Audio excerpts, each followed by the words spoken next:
This anime tells the story of a boy called Sinbad, who goes on to become a very powerful king. But before he became this powerful king, he had a beautiful story that is worth seeing. At first, he was just an ordinary boy, but he ended up becoming the bearer of two powerful geniuses. Consequently, he gained more power, and so he dominated the seven seas. In the beginning, he was just a boy who came into the world in a country called Parthavia. He's Badir's son, a former drug user, and his mother's name is Ezra. The world at that time was full of conflict and political intrigue, and several nations sought, at all costs, to increase their wealth and power. The moment Sinbad was born, lights in the shape of butterflies, known as rook, began to dance in the air. These butterflies represent destiny, and their appearance caught the attention of all the global powers. Everyone soon realized that someone with absurd power had just been born, someone who will completely change the course of the world. Shortly after its birth, a meteor shower lit up the sky, and the whole planet witnessed a clear sign that something miraculous had just happened that night.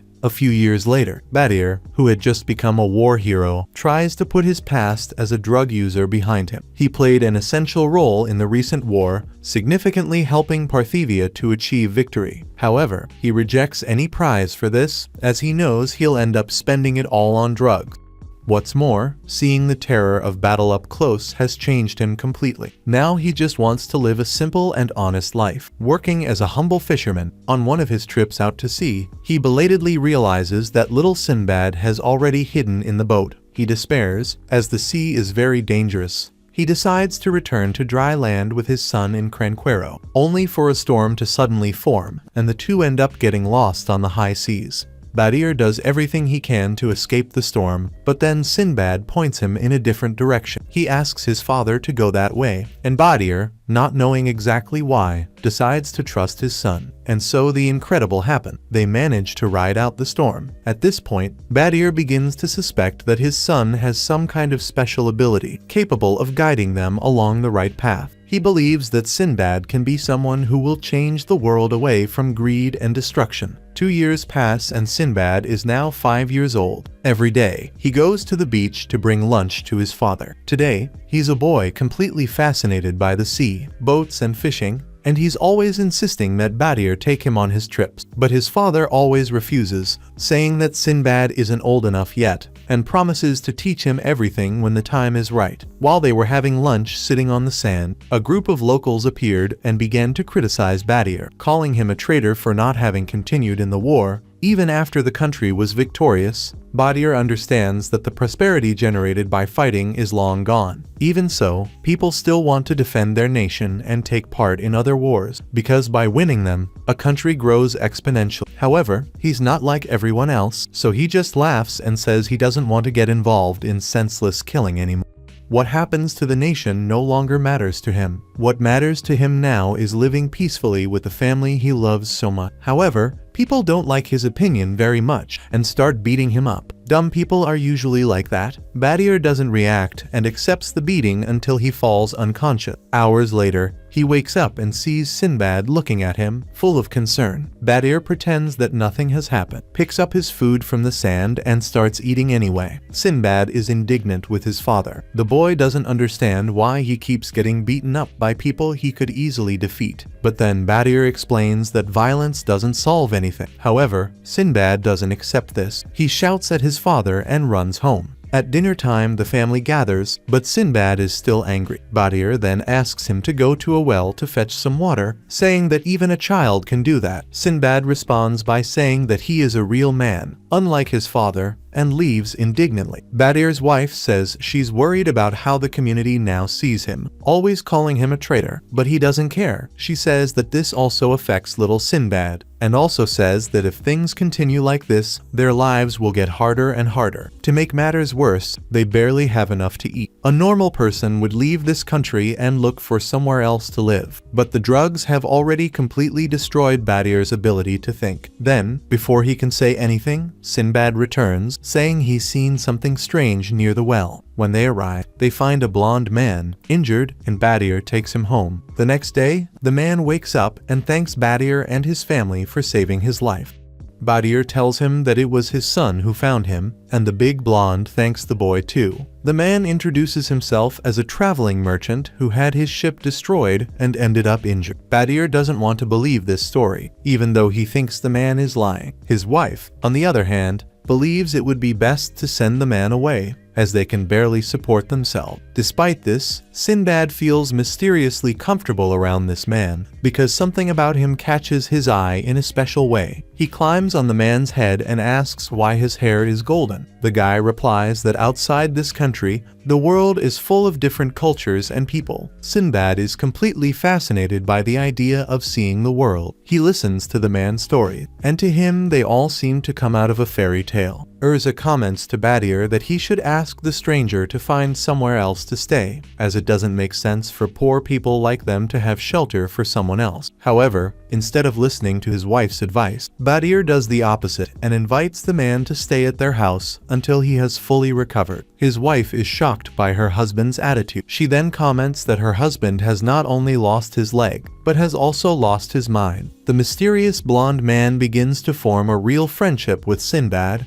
telling him various bedtime stories, all of them involving the things that exist around the world. One day, while Badir was away, the blonde man gathered up his belongings and told Urza that he had had enough rest and was leaving. But before he can get out, some soldiers show up looking for a spy. They pin Urza to the ground, but suddenly, the blonde man goes into combat mode, becoming a veritable killing machine. Urza screams, which wakes Sinbad up. When the boy comes out, he sees the blonde man covered in blood, surrounded by the bodies of the guards who were killed. The man picks Sinbad up and takes him to the center of the village. He threatens to kill the boy if everyone doesn't hand him a boat and some money. Sinbad asks why he's doing this. He asks the man if they weren't friends. The man then reveals that he is a spy and that his mission is more important than any friendship ties he may have made. Sinbad's mother begs someone to save her son's life, but everyone in the village ignores her, as they don't want to get involved with the family of a traitor. Just as the blonde man is about to flee, Badir appears in the crowd and begs him to free his son, but the blonde man refuses. Sinbad's father gets down on his knees and asks the man again to let his son live. However, the man says he is doing it for his country. Sinbad's father slowly tries to convince the man, saying that if he hands over information about his country, he can live a life of luxury in that country. But the man doesn't care and raises his sword again against Sinbad. This scene makes Sinbad's father lose patience. He lunges at the man and hits him straight in the heart, not even giving him a chance to react. Afterward, he hugs his son tightly and says that in this world, he can bear any pain except that of seeing his family suffer. Sinbad begins to cry as he watches the blonde man die. He says he liked the stories he told. The bad things don't end there, because the next day, the guards take Badir into custody for harboring a spy. He is publicly humiliated, suffering violent torture while everyone in the village watches. What's more, he ends up being forced to return to the war, being placed right in the middle of the front line, while his family waits for him without knowing what will happen to him. Sinbad and his mother are very sad about his departure, and the villagers tell them to leave because they are related to a traitor. Even in the midst of all this humiliation, Badir finds the strength to stand up once again. He asks everyone not to harm his family. He then rips off his clothes and shows them the serious injuries he received fighting for them all. He tells everyone that the wars they idolize so much have caused these injuries to his body. Before leaving, Badir asks his son to be strong and become a real man by taking care of his mother. And so he finally goes off to war. And a few months later, the news that he's dead starts to spread, and the only thing that belongs to him and remains is his sword. 9 years have passed since that day, and now Sinbad is 14 and ready to face the world and go on adventure. He already has an idea of how big this world is, and between two great empires there is a legendary dungeon, which is said to contain a power beyond human understanding. Both the Parthian Empire and the Heim Empire tried to conquer this place in order to acquire great power and change the course of the war, but no one ever came back alive. Now in a town called Constantia, a merchant's wagon is attacked by a group of ex-soldiers trying to steal supplies. They are easily defeated by Sinbad, and as a thank you, the merchants offer him some food. In the back of the cart, hidden among a basket of fruit, they find Yunan, a beautiful traveler. Sinbad takes Yunnan to his home and offers him shelter. In the village, Yunnan wins everyone over, helping to keep everything in order. He is touched to see how kind Sinbad is to everyone, especially his mother, who became very ill after the death of her husband. During the night, a platoon of soldiers led by a boy called Dragon set off towards Sinbad's village, with the aim of capturing Sinbad himself because he was running away from the army conscription. The next day, before leaving home, Sinbad tells Yunnan that he can stay at his house for as long as he likes. After he leaves, Sinbad's mother starts talking to Yunnan about her son. She says that he has grown up to be more and more like his father. She knows that her son has the same deep love for his family. She remembers that her husband always believed that Sinbad had the gift of changing the course of the world, but she feels that she is holding the boy back, preventing him from following his own destiny. She then asks Yunnan to accompany and guide Sinbad on his adventures, since Yunnan himself has plenty of experience as a traveler, and Yunnan accepts her request. However, they are suddenly told that Sinbad has been captured by soldiers. Unfortunately, Dragon wants to force him to join the army, but Sinbad refuses, saying that his body is no tool for any war, and that he will never fight in a war that took his father and so many men from Death Village. Everyone in the village supports him, as they finally see the harm that wars do to themselves. However, the commander continues to insist and threatens Sinbad, saying that if he doesn't enlist, he and his mother will be executed for treason, and this news is quite shocking for Sinbad. Later, Sinbad talks to Yunnan. He tells his traveling friend that joining the army is practically the same as signing a death warrant, since soldiers are sent straight to the dungeon. At the same time, not enlisting is also risky, so the only two options he has are to die. Sinbad says he can't die yet, because he needs to take care of his mother and all the people in the village. The war that never ends has destroyed the empire where he lives, and now his dream is to rebuild it. Yunnan then tells him that if that is his wish, he must go to the tower, because if the empire really is in pieces, he must conquer the power of the dungeon to become king, and with that he can save this empire and maybe even the world. He tells Sinbad to accept his fate and seek the power of a true king. After hearing these words, Yunnan simply disappears. Sinbad decides to follow his advice and enter the tower, but he doesn't have the heart to tell his mother. Already suspecting that her son intends to do something, she decides to give him what belonged to his father. She tells him that he has finally found his own way, and that she doesn't want to stop him from moving on. Meanwhile, outside the dungeon, Dragon is already organizing his army to enter. But before he can act, Sinbad appears in front of the troops and declares that he is going to take the power of the dungeon into his own hand. His goal is to change the fate of the world and save the empire. He ignores all the military and runs towards the gigantic dungeon. Inside, he finds the remains of an ancient and beautiful city, which has now been taken over by Dragon. Sinbad is amazed at what he sees, but soon he hears cries of despair. They see two of Draco's soldiers, who are already being massacred by Dragon, so they all end up dying. One of the monsters attacks the Draken, taking him to the edge of the dungeon and almost killing him. But Sinbad arrives in time to save him, so they escape together. The two of them start arguing, at which point the king of the dragons comes flying at them. They go to the monster's hideout and find it surrounded by other dragons. The environment is full of geyser, which in a way can work as a mechanic to defeat this boss. The Draken suggests using Sinbad as bait, but Sinbad refuses. He asks the Draken how many soldiers have died for the good of the empire, but the Draken replies that it doesn't matter, because dying for the country is the greatest glory a soldier can have. He then decides to go on alone and try to reach that door, but when he gets there, it won't open, and he ends up being seen by the king of the dragon.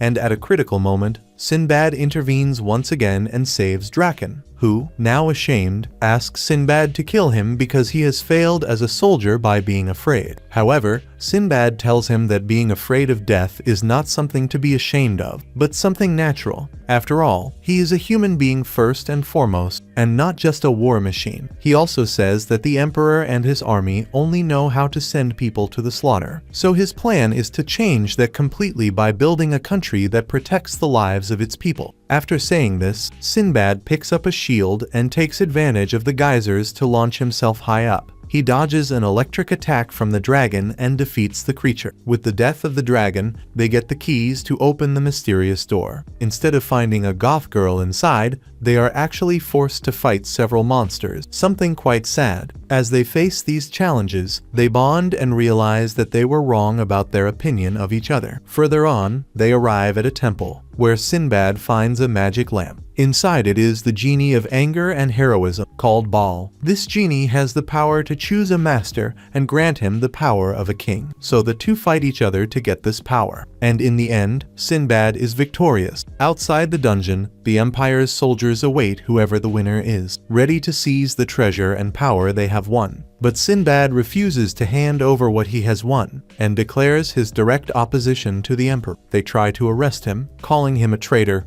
but he escapes with the help of Yuna, who teaches him how to release the true power he has gained. Back in Tyson's village, he discovers that the short time he spent in the dungeon amounted to 2 months in the real world.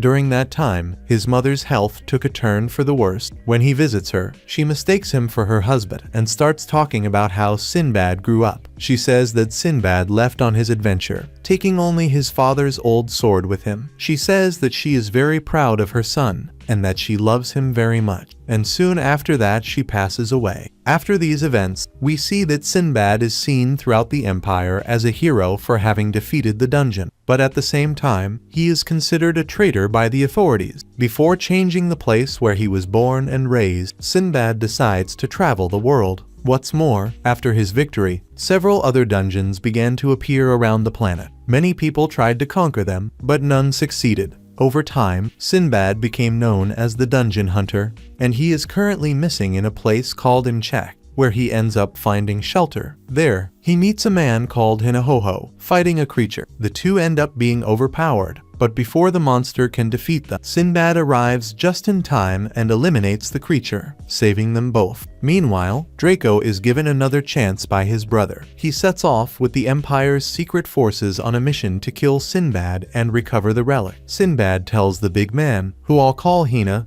that he's incredibly brave to have faced a monster that size armed only with a harpoon. Just then, the girl called Papirica, who I'll affectionately call Rika, wakes up and congratulates her brother. As Sinbad interacts with these NPCs, he doesn't waste the opportunity and asks these two natives to show him more about the territory of Amushiak. He also wants to know who runs the region, and they explain that their father is the village leader, and Sinbad asks to be taken to him.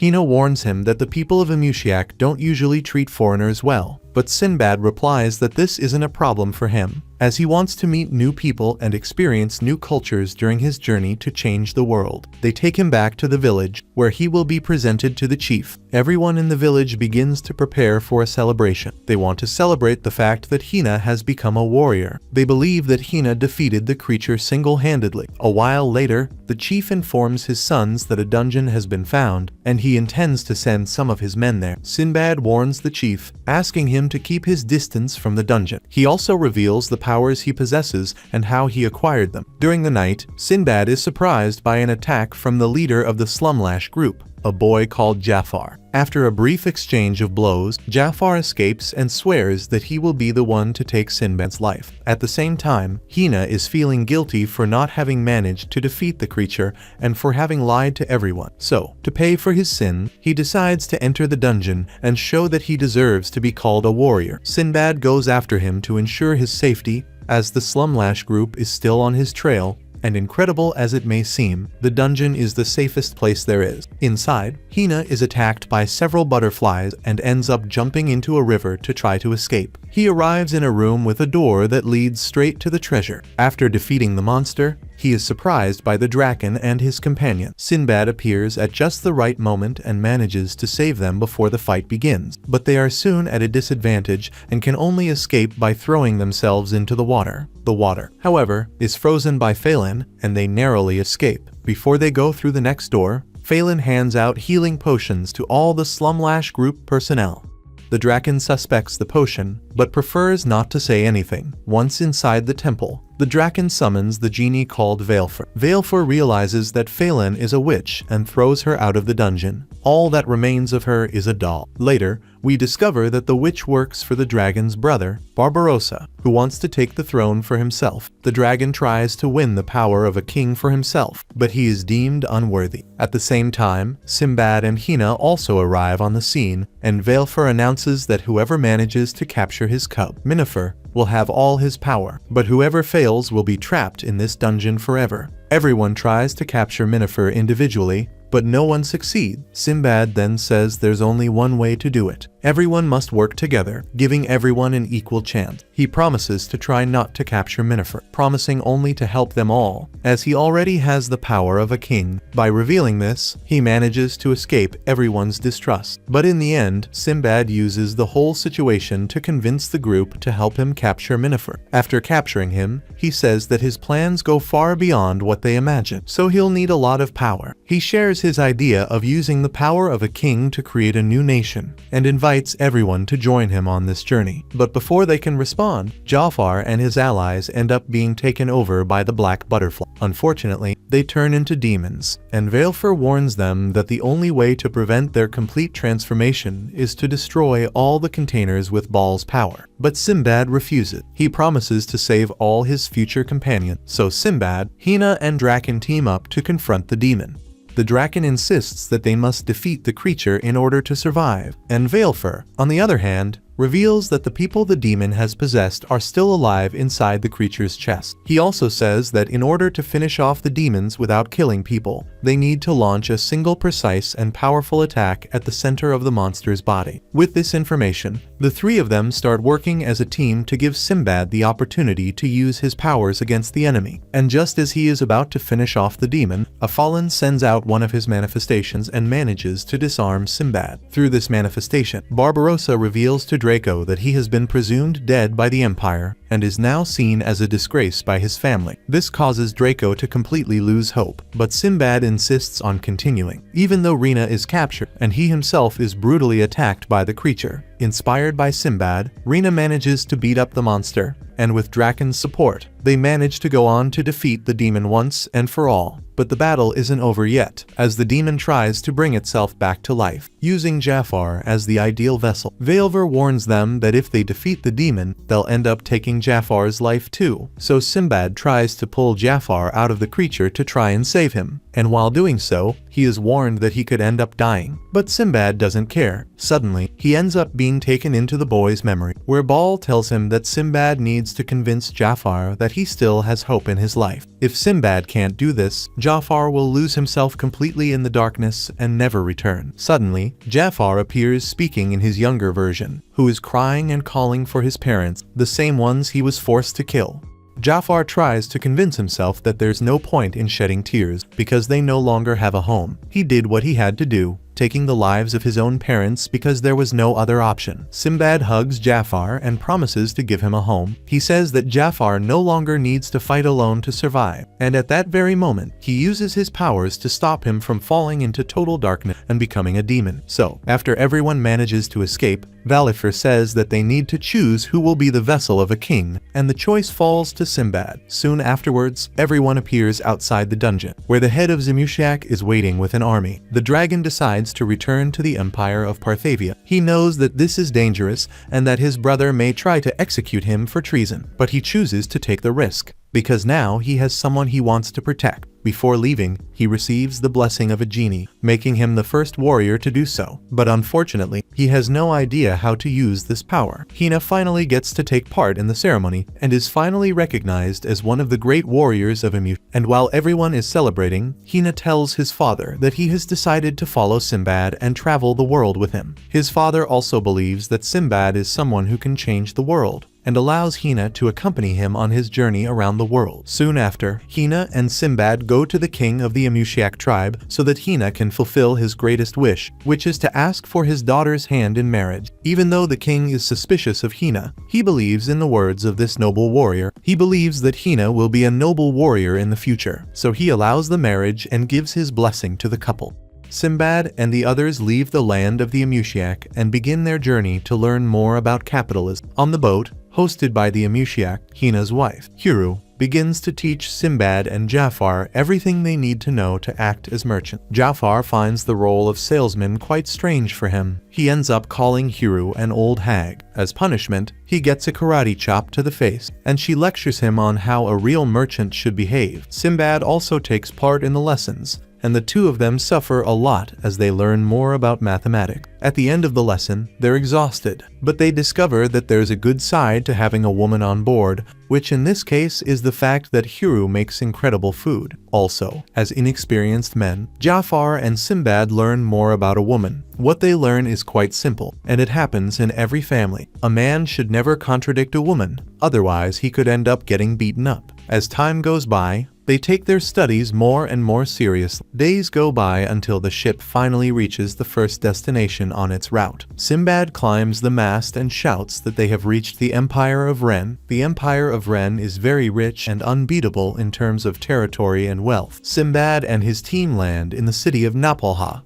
known as the capital of business and the financial center of the world economy. As soon as a crowd gathers near the ship, Sinbad announces that it's time to work. He opens a store right away and starts calling people to check out the exclusive Imushak product. Everyone is curious, and Jafar shows them that they have the exclusive right to sell the Imushak tribe's item. Sinbad uses his charisma to win over the girls and the surrounding crowd, getting everyone to buy as much as they can. However, their happiness ends when two soldiers arrive and ask about their business license. Sinbad apologizes and tells the guards that he hasn't registered yet, and asks them how he does it.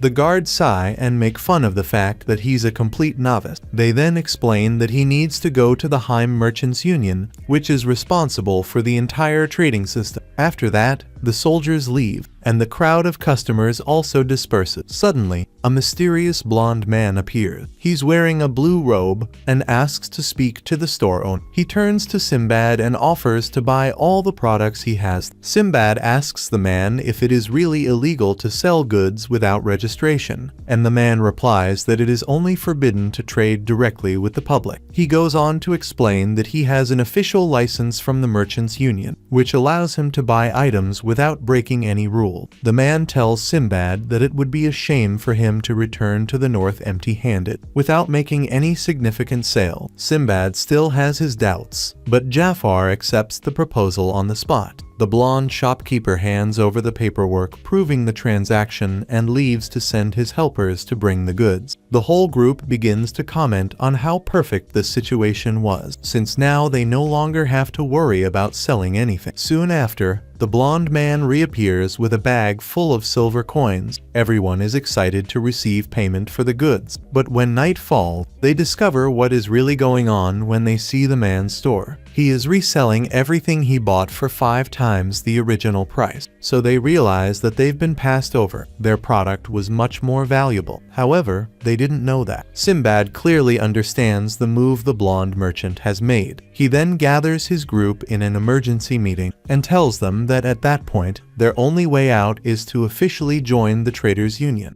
Without that, there is no basis for contesting what the man is doing with their product. The mood among everyone is heavy as they realize they've been duped, but Sinbad throws the sales contract up in the air and says that this is precisely what makes the new experiences so valuable. He comments that he now has even more respect for the merchants, because now he finally understands how clever they all are. He adds that money moves the world, and it's the traders who move the money. In other words, at the end of the day, it's the merchants who drive the world's prosperity. Sinbad then decides to send the others back to Imushak to fetch more goods, while he decides to stay there to take care of the negotiation with the Merchants Union. He believes that he needs to understand everything about business and the world in order to become a real king, until he suddenly feels hungry and remembers that first and foremost he is human and needs to eat. He decides to keep only 1 bronze coin, which ends up slipping out of his hand, and the man who picks it up is the same blonde merchant from before. The man hands the coin back to him, and instead of fighting, Sinbad decides to invite him to dinner. In the end, the man reveals his name to be Rashid, a salesman from Bayabat, which is considered to be the 2nd richest nation, second only to Heim. Noticing that Sinbad continues to treat him with respect, even after what has happened, Rashid asks him if he realizes that he has been cheated and lost all his profit. Sinbad admits that he didn't know enough enough about trading, so it was natural to lose to someone experienced, which is precisely why he now wants to learn all the strategies and tricks from the same man who passed him over. Rashid is impressed by Sinbad's ambition and willingness to learn.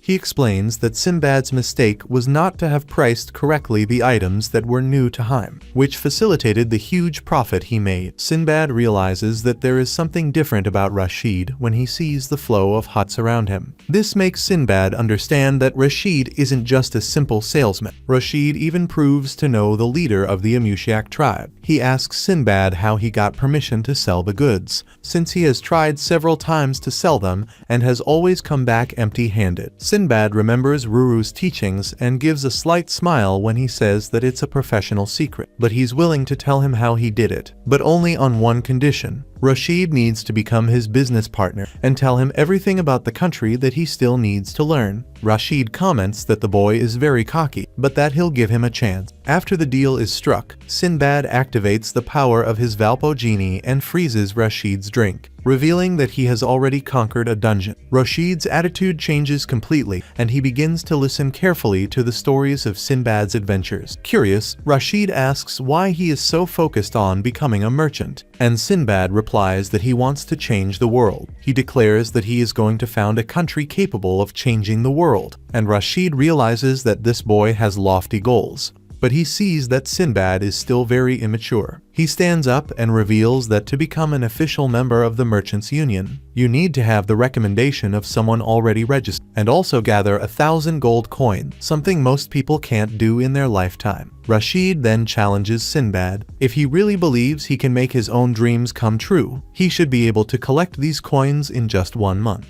If Sinbad manages to do this, Rashid himself will write a letter of recommendation, and after Rashid leaves, Sinbad feels that this is the next step on his path. He decides to rest in a lodging room that has been paid for by Rashid himself, and there he begins to reflect on who this mysterious man really is. Then he begins to think about how he is going to raise such a large sum of money in such a short space of time. He knows that even if he gets a job as a guard or as an assistant in a restaurant, the most he'll get is a basic salary. Suddenly, his sword falls out of the holder, and Sinbad sees those butterflies flying around as he picks it up. And at that moment, he finally has an idea of how he can earn that money. A month later, when Rashid arrives in the city of Napolia, his guard warns him that there is a large crowd gathered in front of them. They go out into the crowd to see what's going on, and find Sinbad on a nearby rooftop. He begins to tell a story about the dungeons full of traps, treacherous and dangerous monsters, narrating everything in the third person, and passionately describes how he fought a giant dragon and defeated it with his sword when it didn't even have great power. Sinbad then conjures up a lightning bolt to impress everyone, and it works. Everyone starts applauding him while throwing bronze and silver coins at him. Sinbad continues to tell his story until he notices Rashid in the crowd. Rashid approaches him and says it was a great idea to entertain people for money. Sinbad thanks him because it was Rashid who said his stories were interesting. Even so, Sinbad still hasn't managed to collect the 1,000 gold coins he needs and asks for a little more time. Rashid then nods to his guard, and the man brings Sinbad a fat purse full of gold coins. Rashid says that this is his contribution for having heard his exciting story. He also accepts the offer to become Sinbad's partner.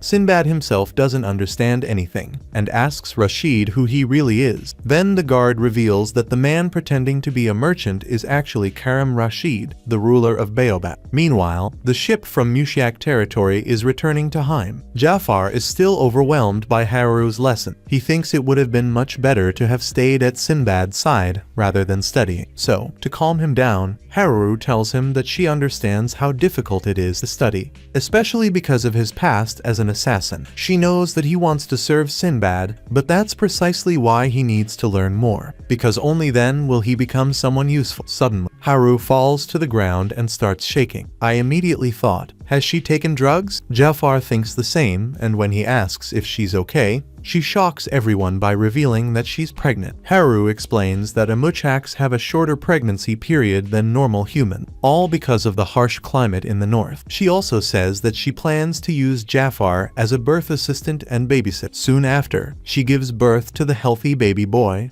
and Jafar gets all wrapped up in looking after a baby who is almost the same size as him. Meanwhile, Sinbad receives permission from the Haim Merchants Union and thanks King Rashid for all his help. He's excited to get down to business, but the king says he still needs to keep the show going for a while longer. Sinbad thinks this is unnecessary, but Rashid explains that he's still an amateur when it comes to doing business. He has no store and no warehouse to store his goods. To make matters worse, he has no means of transportation to distribute his product.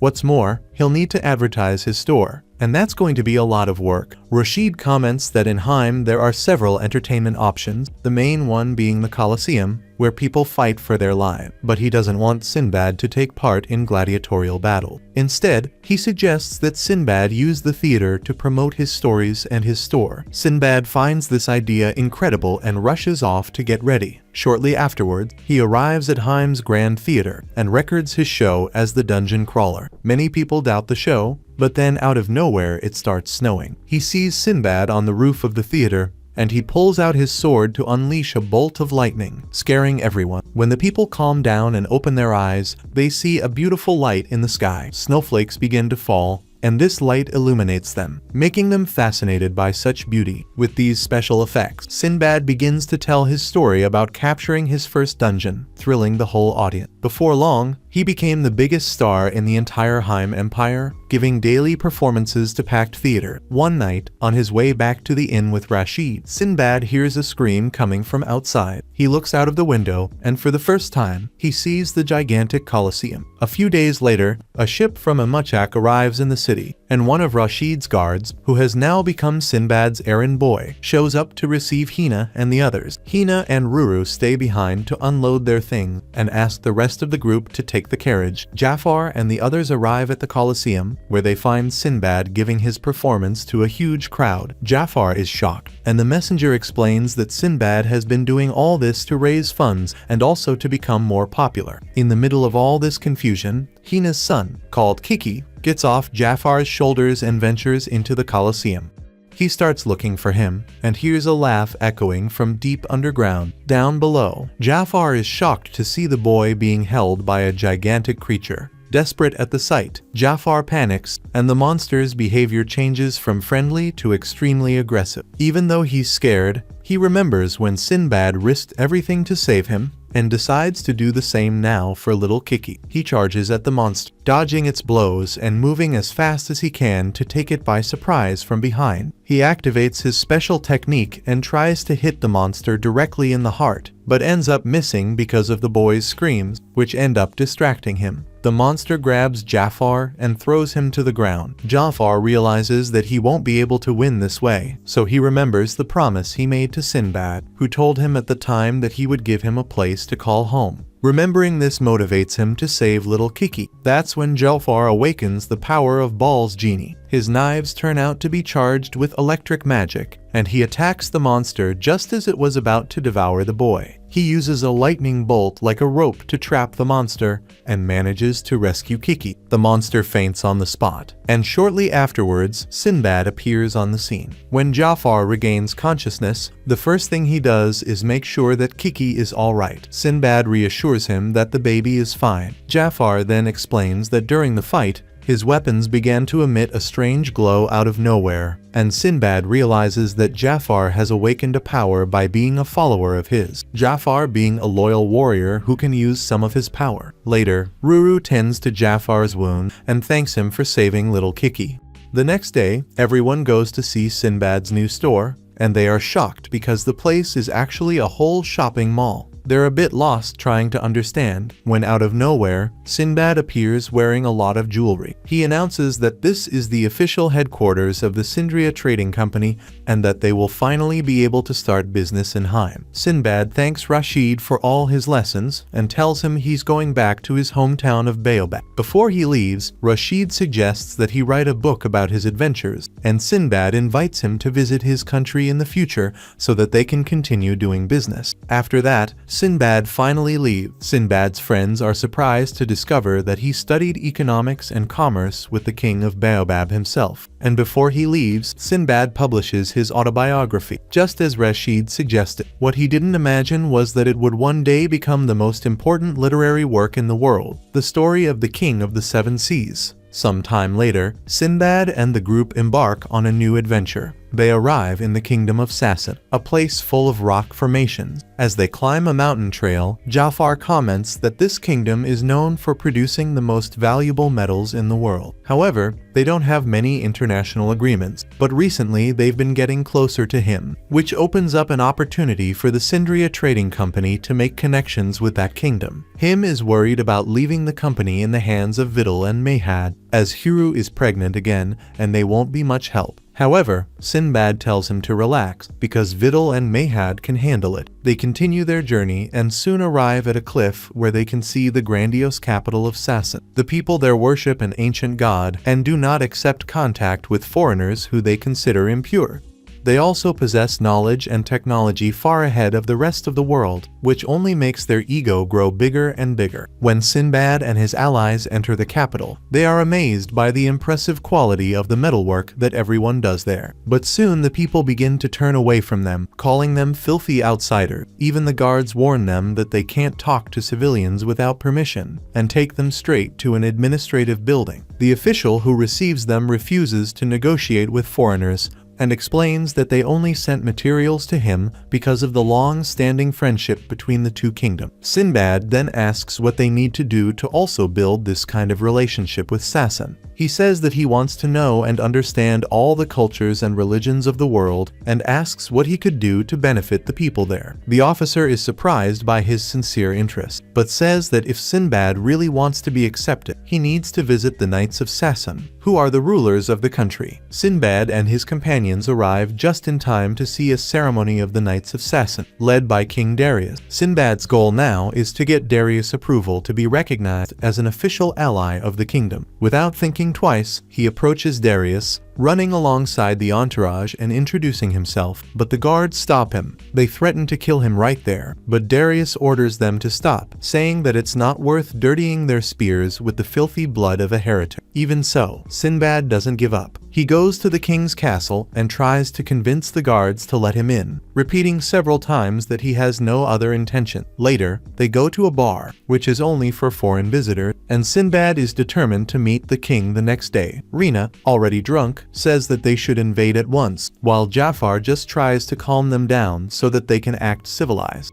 Suddenly, a local resident approaches Sinbad and asks if he can sit with them. However, the attendant grabs him by the collar and shakes him, warning him that he is not allowed to enter that place as it is exclusively for foreign visitors. She reassures him that he should remember his place as the king's son. At that moment, Sinbad sees the perfect opportunity to gain the people's trust. Shortly afterwards, he strikes up a conversation with Mistraz, who is the son of King Darius. The attendant is annoyed to see Mistraz talking to outsiders, listening to stories about the world beyond Sassan's borders, but Sinbad uses his charms on her, and she ends up allowing them to talk quietly. With that, the two begin to eat, and Mistraz attacks the food and drinks with a will. Since being a knight apprentice, he usually only has access to bland and basic meals. He's frustrated that the people of Sassan can't get to know the outside world, which is why he's so interested in the stories Sinbad can tell from the outside. Sinbad decides to grant his request and presents himself as the person in charge of capturing a dungeon, handing him his book, The Adventures of Sinbad. He then gives Mistraz a kind of demonstration, releasing electricity from the sword while telling his own story. Mistraz is impressed by the content he sees on the scroll, and declares that he too wants to feel that freedom and experience a real adventure, instead of being trapped in Sassan's kingdom. He leaves there motivated,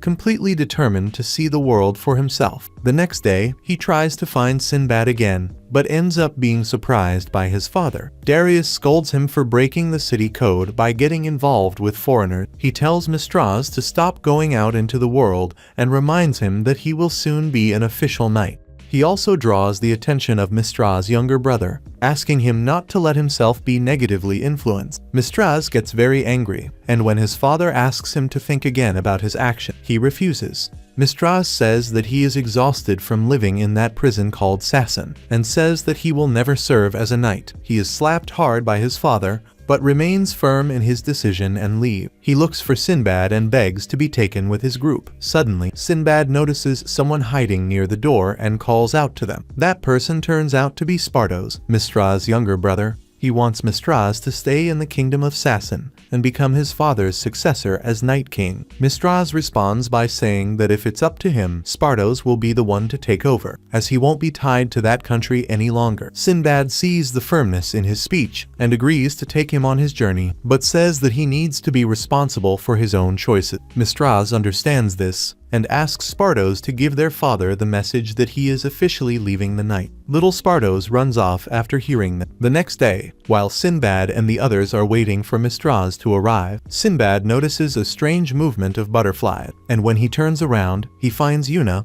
who mocks Sinbad by saying that he is getting older and older. Sinbad gets angry and retorts, saying that he has grown into a charming young man, and that this has nothing to do with getting old. Soon after, he introduces Yuna to his friends as a strange traveler who led him to the dungeon where Baal was. Yuna has been following Sinbad ever since, and even knows that Sinbad has become the bearer of a second genie. He says that after Sinbad succeeded in conquering Baal, several other dungeons started popping up all over the world, arousing more and more people's interest. Now, several people are trying to capture a dungeon in Ren, in Sasson, and even in Partivia, Sinbad's homeland. Yuna then asks how he's going to deal with the other genie users, since they're all very powerful figures. In response, Sinbad says that his desire is only to do business, but when he discovers that Darius has also conquered a dungeon, he becomes very curious about his power. Yuna laughs at his reaction, and then disappears into thin air, as if he were a real ghost. Later, Sinbad and his companions arrive at the knight's barracks, where Mistras has already defeated all of them, with the exception of his father. If he manages to defeat him too, he will finally be free to abandon the knights. But if he loses, his life will be at risk. Mistras goes all out for Darius, but he manages to block each of his attacks effortlessly. Meanwhile, he says that Mistras has a good technique,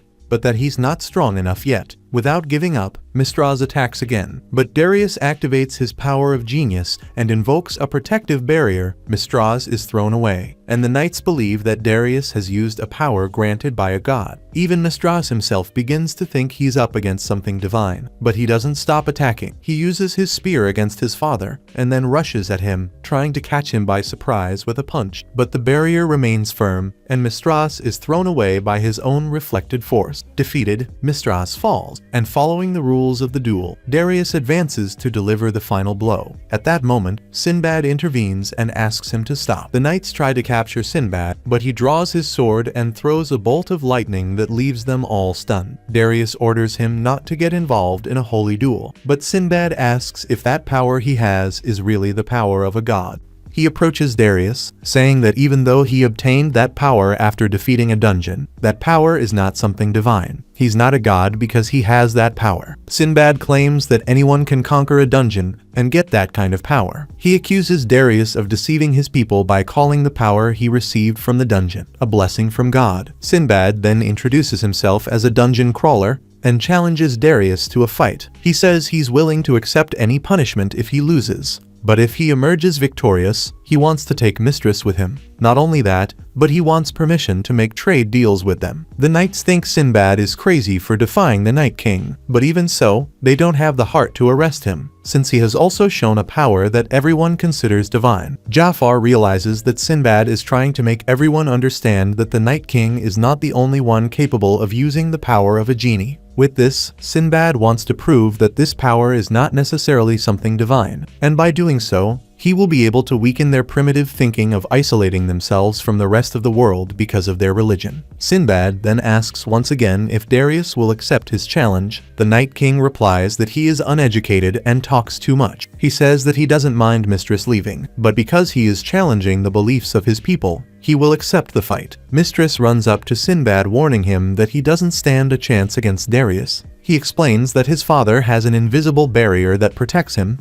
and returns them against anyone who attacks him. Even so, Sinbad seems confident that he will win, and his allies believe that he is capable of doing so easily. Sinbad lunges at Darius, delivering several quick blows, but the Night King manages to parry them all with ease. Darius then launches an attack, but Sinbad dodges all the strikes with precision. Sinbad then summons lightning at Darius, and he uses his magic barrier to reflect the attack back. At the last minute, Sinbad intercepts the lightning with his sword, and in the short moment that Darius' barrier has broken down, he takes advantage of the opening to attack him again. Darius steps back and erects another barrier to protect himself. The knights are shocked to see someone fighting on the same level as their king, but Sinbad just laughs and mocks them for thinking this is an even fight. Then he decides to finally show who he is. He unleashes the power of his relic all over his body. His arms grow and his clothes tear. Scales begin to cover his body, revealing his transformation. Sinbad tells Darius that this is the true power of a dungeon conqueror, and asks how long he can last in battle with this level of strength. He raises his sword and summons a huge sphere of electricity in the sky, high above the castle. Then a gigantic bolt of lightning strikes Darius, who barely manages to hold back the blow with his barrier. The impact causes massive destruction to the castle,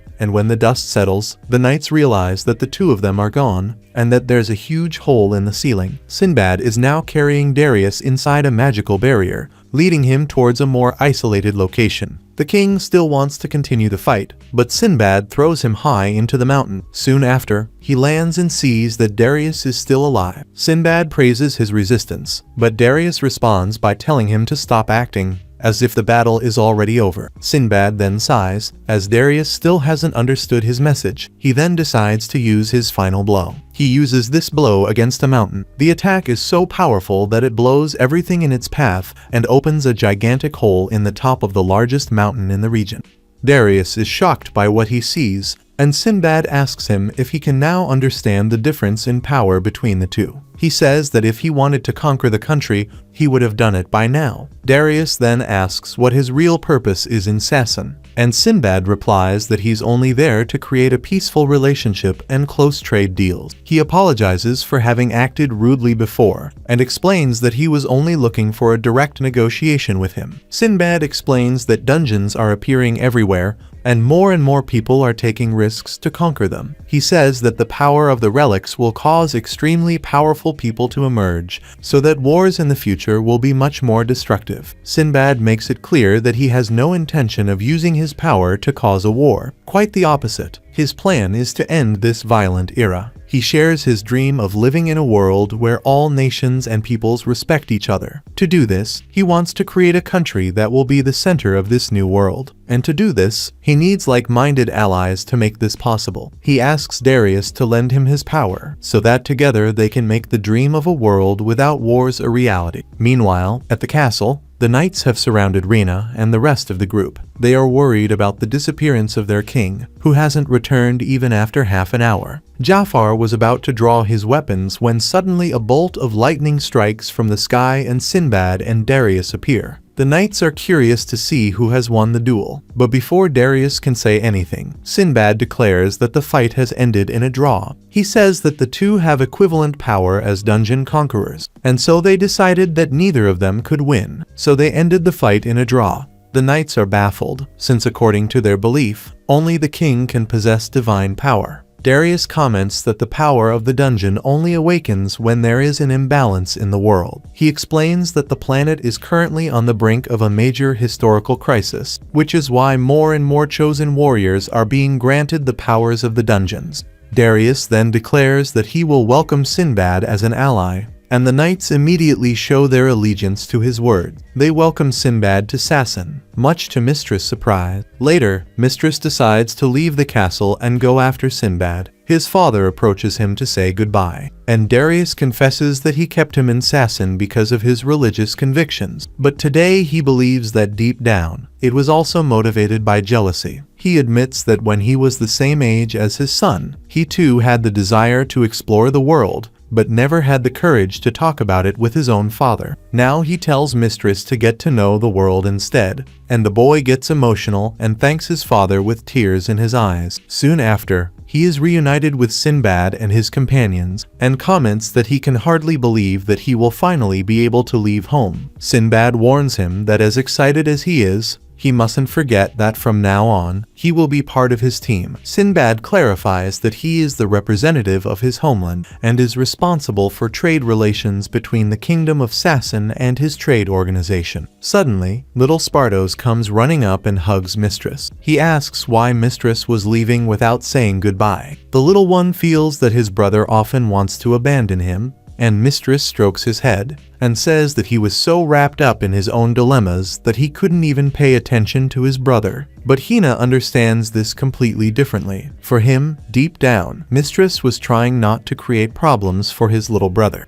He didn't want little Spartos to follow his example, and when he hears this, he gets emotional. He tells his brother that he is very proud of him because he fought bravely to achieve his goals. Mistress smiles and consoles him, asking him to grow stronger and one day go with him to explore the world. With that, the mistress leaves with Sinbad, beginning a new phase of his life. Meanwhile, all the knights gather in front of the sacred monument and ask Darius if allowing Mistress to leave the kingdom was really the best decision. He believes it was, and so, through Sinbad's influence, the conservative kingdom of Sasson has been forced to change for the first time in centuries, and he believes that this change is part of the divine will. Some time ago, after the confrontation was over, Sinbad asked Darius for his support, and Darius replied by saying that he remembered an old story from Sasson. According to the legend, the world was full of corruption when the people of Sasson arrived in those mountainous lands. They carried with them the power of God from their original land, and their king used this divine force to purify the impurities there.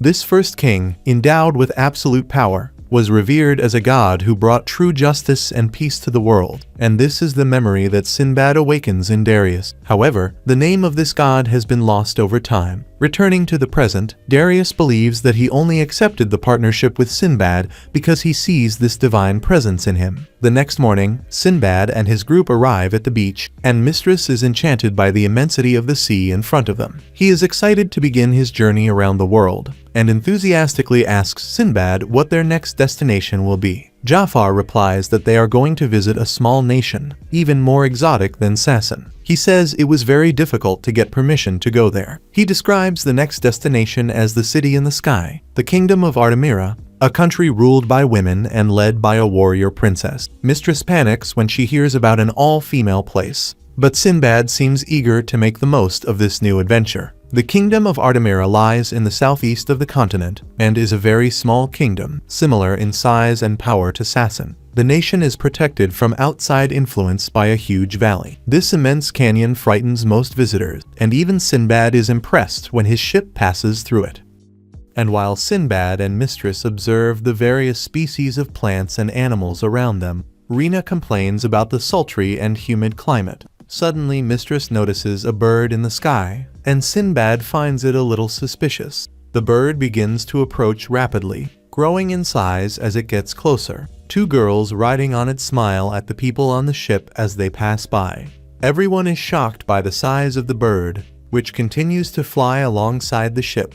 The young women nod at the newcomers and say that if they make it to the city, they'll be able to have a lot of fun with them. This is the first time Mistress has heard something so impure. He's completely embarrassed when the girls comment that they're going to make them work hard all night. They promise not to stop even when they beg, and then, when Sinbad says he'll accept the invitation and meet them later, the girls are disconcerted by his confident, masculine presence and end up saying they were only joking. They leave quickly, and Jafar is irritated by his commander's nonchalant behavior. Soon they arrive at a small makeshift port and leave the ship there, before continuing their journey on foot. Sinbad and Mistress are excited. They want to make the most of the women in the area, so they run ahead, while Jafar and Hina prefer to keep a more leisurely pace. But by nightfall, Sinbad is physically exhausted and can no longer keep up with Mistress and Jafar, who are used to this kind of heavy walking. He throws himself on the ground and tells them that they'd better wait for him to rest. He still tries to convince Hina to carry him, but he too is exhausted by the hot and humid weather. While Sinbad sulks in a corner, Jafar tries to cross a broken bridge using his ropes. Mistress asks if it wouldn't be better if they took a break to let Sinbad recover, but Jafar believes that their captain has had enough rest. The mistress then comments that he seems to have a lot of faith in Sinbad, and this puts Jafar off. Suddenly, Sinbad has a great idea. He focuses his power of genius and begins to fly through the sky. But Jafar as always catches him with his ropes and shocks him, causing Sinbad to plummet to the ground. Jafar then explains that in Artemis, no one knows about the concept of genies or the idea of flying humans, so if anyone sees him using that kind of power, he could end up causing quite a stir. Sinbad is scared to death of Jafar, because his faithful follower is right, so Sinbad is tied up and carried across the bridge by him. They take a break when the sun goes down, and then resume their journey under the light of the moon. Sinbad and Hina find it very difficult to continue walking at night, and end up stopping several times along the way. Even so, they only manage to reach Artemis when the sun begins to rise. The town was built directly on the slopes of the valley, and the people there get around using large birds as transportation. Even the children ride these creatures, and one of them flies past Sinbad's group. They decide to go to Queen Artemis first to pay their respects, but as they smell awful after traveling for so long without a break, they need to find a place where they can clean up first. They approach some young women and ask if there are any hostels nearby. The girls tell them that there are no inns around and comment that they stink. Jafar asks if there is at least somewhere for them to take a bath, and they say that they have two options. Either they go to the bottom of the valley to perform a purification ritual, or they go to the area of the red light. Sinbad says that they should go to the red light area anyway, since they can't visit the queen stinking. But Jafar immediately denies this idea. So they head to the bottom of the valley to purify themselves. And on the way, Jafar notices the presence of a strange fellow with an exaggeratedly long nose. Shortly afterwards, they finally reach the queen's palace, where one of the guards warns them to speak with caution, as Queen Mira has woken up in a bad mood. They all kneel before her, and Sinbad introduces himself as a representative of the Sindria Trading Company. They say they're there to try to affirm business relations with Artemira. The problem is that they don't realize they're talking to a doll the whole time, and even the guard laughs. Soon after, the real queen appears. She introduces herself as Queen Mira, and reveals that she was just testing the visitors. She explains that many people underestimate her because she's a woman, which is why she dislikes men. She comments that the letters mentioned that a woman called Ruru would be their advisor, but until that moment she had only seen men in their group. Jafar tries to justify it, saying that Ruru is pregnant, and that's why she couldn't make it. But Mira isn't convinced and tells them all to leave. She says she doesn't want to talk to men unless they are willing to bear children with Artemira's women. Jafar insists and begs her to listen to them, but Mira remains unyielding. At that moment, Sinbad gets up and approaches her. He promises her that he will never betray her. He takes her hand and gently pulls her close to him, asking her to trust him. Mira smiles and asks if this is how he has been winning over women all over the world. However, his charm isn't enough for her, so Mira points her spear straight at his neck before he can react. She warns him that he will now experience what happens when someone tries to seduce a woman and then intends to betray her. Mira then orders her guards to arrest all the men. But then something happens. Sinbad's sword and Mira's staff start to emit a magical resonance, and he realizes that Mira is also a dungeon crawler. She notices this too, but she still puts her gun away and makes it clear that although he is a candidate for king, it doesn't change the fact that he tried to seduce and deceive her. Mira orders her guards to be on the lookout for what the others might be hiding, and orders all the men to have their clothes torn off. They try to resist and scream, but now they are in a deplorable situation. Before long, they are all naked and trembling with fear on the edge of a cliff. And following Mira's orders, the guards push the three of them off, warning them that if they survive and come back, they will provide a lot of fun for them. Obviously another lie. The funny thing is that things were completely different with Hina. It turns out that because he is an Amushiak and has a gigantic body, Mira now wants to examine him more closely. Not just her, but all the women in this kingdom. And while Hina is terrified that he will end up being dissected alive, what awaits him is even more terrifying. Suddenly, a group of desperate girls surrounds him, and they are ready to suck every drop of the so-called love juice. Meanwhile, Simba and his partners manage to survive the fall, and he decides that he needs to find a way to get back to the surface as soon as possible. But first of all, they need some leaves to hide their private parts. After that, they start looking for an exit route, but soon realize that climbing out is impossible. To make matters worse, they haven't eaten since they arrived in Artemira. Fortunately, Mistress has a bit of food stashed away, as it is a tradition for assassin knights to keep a bit of food in their turban. They are undecided about how to divide the little they have, and in the end, Mistress takes a piece of dried meat for himself, while Sinbad and Jafar divide the other piece. After eating, they fall asleep, and before long, Sinbad wakes up startled by some strange sounds. When he opens his eyes, he realizes that he is surrounded by snakes. He despairs. Sinbad is already thinking of giving up on life, but Jafar tells him to pull himself together. Without thinking twice, Jafar goes up to one of the snakes, grabs it and cuts it in half with his bare hands. He calls the others cowards and says that they are only acting like this because they are hungry, and that they will need to eat these snakes to recover their energy. He assures them that it's safe to eat, as he's always eaten this way on assassination missions. Everyone follows his advice and eats the snakes. This is how they begin to adapt to the difficult reality of the valley. They use leaves, vines, and branches to build a shelter. So they spend their days trying to figure out a way to get up from there. And when night comes, they rest after another meal of snake meat. Soon, Sinbad finishes hunting the day's snakes. Mistress finds a piece of wood carried downstream, and they decide to use it to further improve the simple hut they have built. Afterwards, they have a snake barbecue lunch, but suddenly Mistress explodes with rage and asks why they are acting as if they are going to live there forever. He asks if his friends have forgotten why they're there, and the two of them immediately reply that it's to survive. But Mistress loses patience and shouts that they're completely wrong. He reminds them that they went to the kingdom of Artemira to sign trade agreements, and that the queen simply threw them off the cliff. Sinbad admits that he vaguely remembers that, but says he doesn't care and continues eating his roast snake. Jafar agrees, and says he's even enjoying this new lifestyle. Before Mistress can argue any further, Sinbad begins to explain that in his childhood he lived in times of war, where food was scarce, and that at that time people survived by helping each other. Only after living in comfort in Ren, he ended up forgetting that. Now being back in that valley has brought back that feeling of simplicity. Even after the speech, Mistress is still unhappy, and says she wants to get out of that place as soon as possible. That night, they walk around the valley thinking of a way to escape.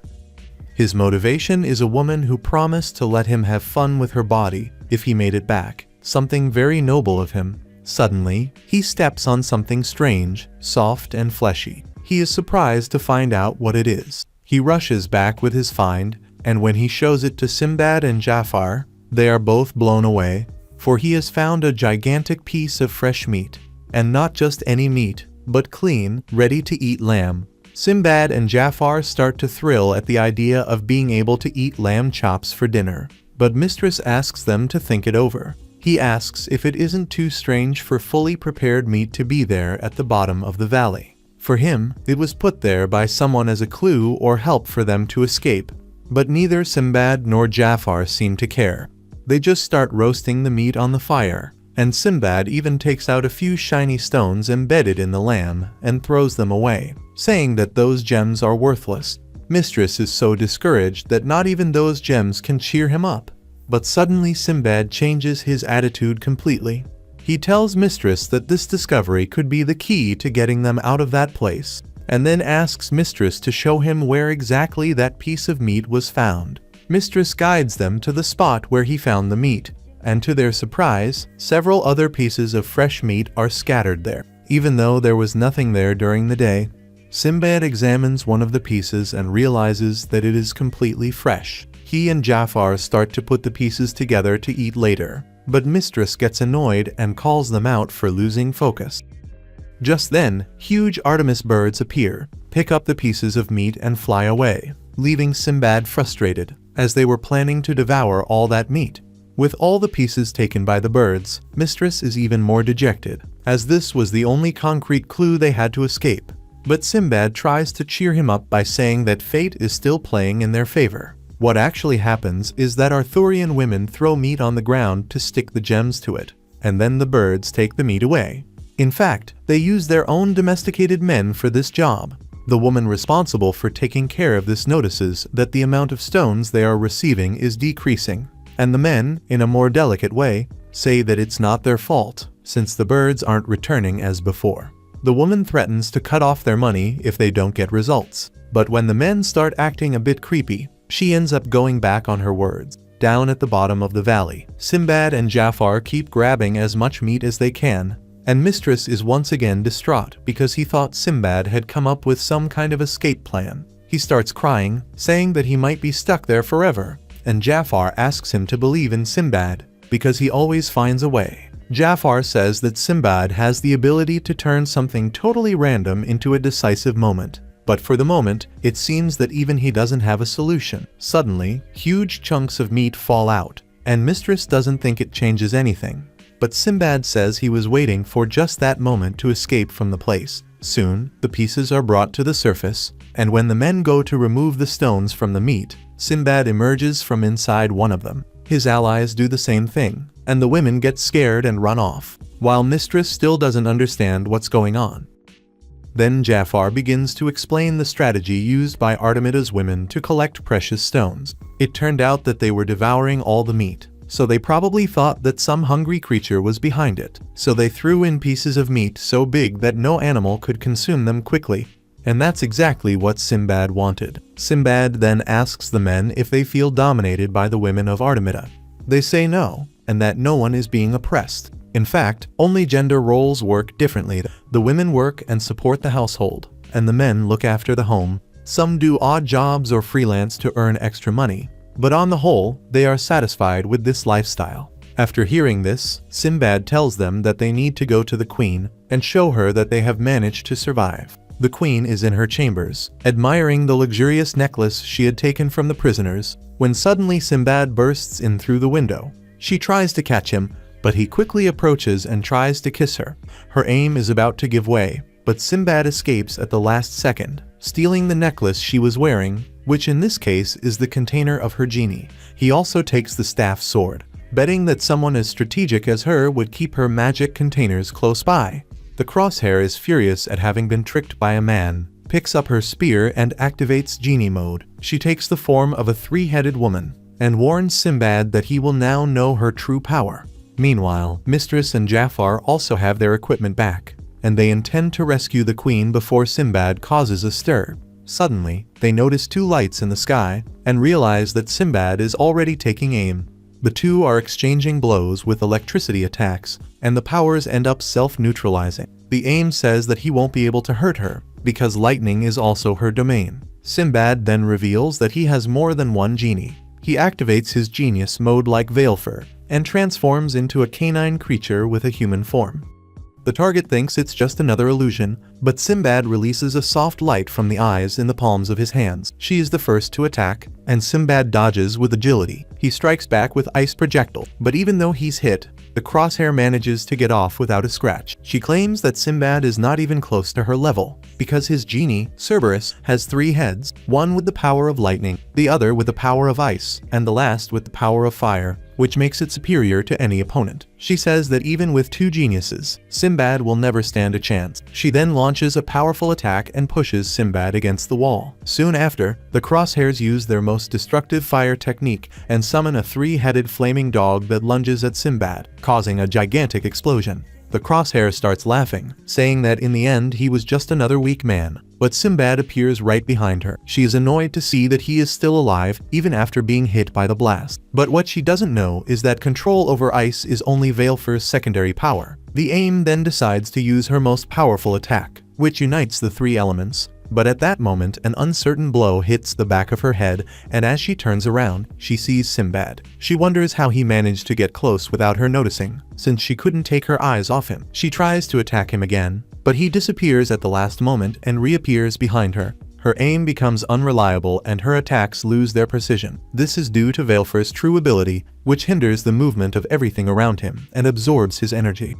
With this power, Sinbad was able to paralyze her movements at just the right moment and easily evade her every attack. To defeat the proud queen, Sinbad traps her in a layer of ice, and Mira accepts that he was the first man to subdue and defeat her. Soon after, Sinbad and his allies pay an official visit to Queen Mira. Mistress is worried that they might be punished, but Jafar reassures him and asks for calm. They reach the queen's chamber and find her relaxing in a spa.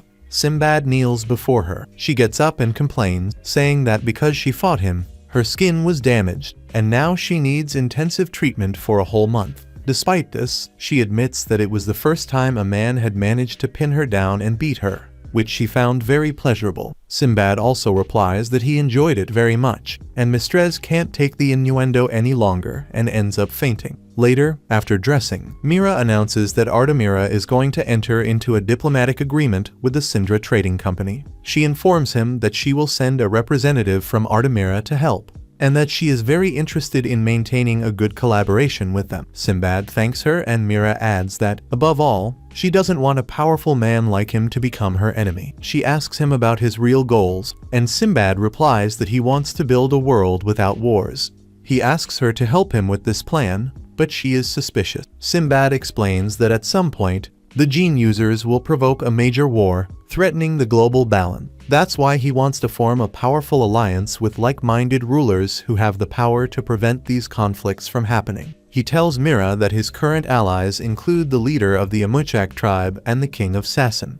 Mira is surprised to discover that Sinbad has a good relationship with two kingdoms known for not accepting foreigners. Sinbad then introduces Mistress as the son of the king of Sassan, and Mira realizes that even the feared king couldn't resist him. She understands that the Jennies are weapons of immense power, capable of rivaling even the mysterious sorceress of Ren. Jafar asks what she means by the legendary sorceress, and Mira tells him that this woman has dedicated herself to turning Ren into the richest nation in the world, and is said to be around 200 years old, and some rumors claim that she is a legendary magi. The word magi seems new to Sinbad and his friends. Then Mira explains that the magi are still a mystery, but are mentioned in ancient stories in various parts of the world. They always appear in times of crisis, guiding people towards peace. They are known as great sorcerers capable of choosing candidates for the throne. And as soon as he hears about the Magi, Sinbad can feel the flow of glowing butterflies. Mira goes on to say that the Magi can create dungeons with a simple flick of their wands,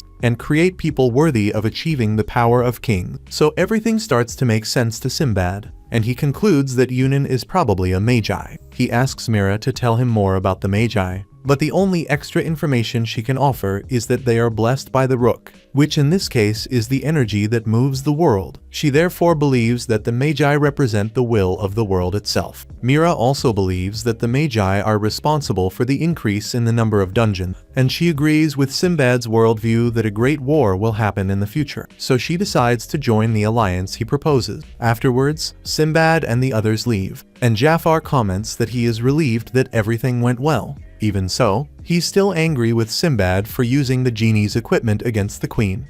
Meanwhile, Mistress is excited because they are leaving Artemira the next day, and he wants to make the most of the time he has left. He plans to have fun with some local women, which makes Sinbad reprimand him on the spot. Just then, the same woman who had tried to push him off the cliff reappears, saying she's surprised he survived. Mistress immediately falls in love with her, and she agrees to deliver the promised reward. Sinbad is angry when he finally understands why Mistress was in such a hurry to get out of the valley. The woman then warns them that they are going to release the man who was being held captive, and just then Hina appears, surrounded by a whole group of women clinging to him. And from the looks of things, the girls really have drained every last drop of his energy, and now Mistress is starting to worry that he'll end up the same way. The girls leave, commenting on how incredible it was to investigate the man in Muchak. And soon afterwards, Sinbad approaches Hina and asks how he intends to explain this situation to Julius. Poor Hina defends herself, saying that she didn't do anything wrong and that he was in jail, so he couldn't resist, until out of the blue Mistress starts wailing, saying that he was the one who should have gone through all that. Sinbad then asks him to stop whining, and tells him that he still has a chance. He reminds Mistress of the red light district nearby,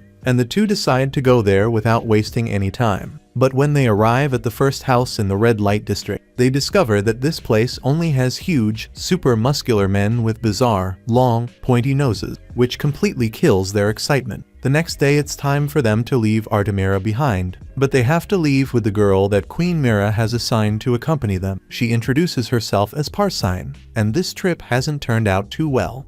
Hina is traumatized by everything she's been through, while Sinbad and Mistress have lost their virginity, but in a totally different way to what they'd imagined, so they're quite depressed. Fortunately, Jafar is fine, so he asks Parsin not to worry about these idiots. They make their way to the place where they will ride the huge birds that will take them back to their ships. There, even Queen Mira shows up to say goodbye, saying that she has grown fond of them. She comments that they must keep their bond strong, because in the future they will be responsible for looking after her daughters when they are ready to meet the outside world. Suddenly, two girls appear behind her, and the others are right next to them. Mistress and Hina stare open-mouthed at the number of daughters, and Sinbad half-heartedly comments that her daughters are as beautiful as the queen herself. Out of nowhere, the youngest daughter approaches Sinbad, pulls on her clothes and stares at him with a look full of fascination. Mira laughs and says that perhaps she really has grown fond of him. She says that her youngest daughter is also the most skilled, as she can control the gigantic birds with ease.